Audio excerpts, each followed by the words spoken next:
Hey, I'm Chelsea, and in Colossians 3 verse 2 it says, "Set your minds on things above, not on earthly things." And so the first word I want to look at is minds. Our minds determine what our focus is, what we spend our time thinking about and focusing on, and also what eventually will influence our feelings and emotions and our actions.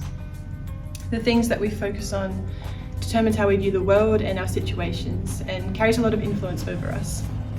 What our minds are set on and focused on can determine our outlook on our lives and just influence every part of us. And so the second word is earthly. Earthly things are things that are not always of God, and in this verse we are instructed to not set our minds on the earthly things. These are things that can point us away from God and instead to things that He may not want for us. It may be things that are just focusing on our problems and our current situations, and when we become consumed by our problems and situations, they can overwhelm us. So when we focus on these things and set our minds on them, they can take over all our thoughts, our feelings, and our actions. If our minds are focused on our problems, then we can lose focus of God. And in telling us to set our minds on things above, we are really being instructed to look to Christ.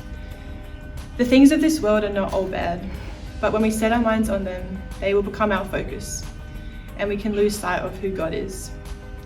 If we set our minds on things above, on Christ, then He is going to be our focus.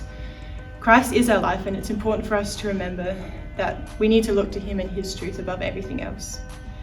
And so I just want to encourage you today to be looking to Christ rather than yourself or the world or the things that are earthly and the things that are right in front of you.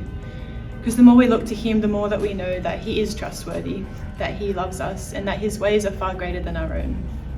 When we look to Him, we get to know Him, and knowing Him is the greatest thing. So set your minds on things above, not on earthly things.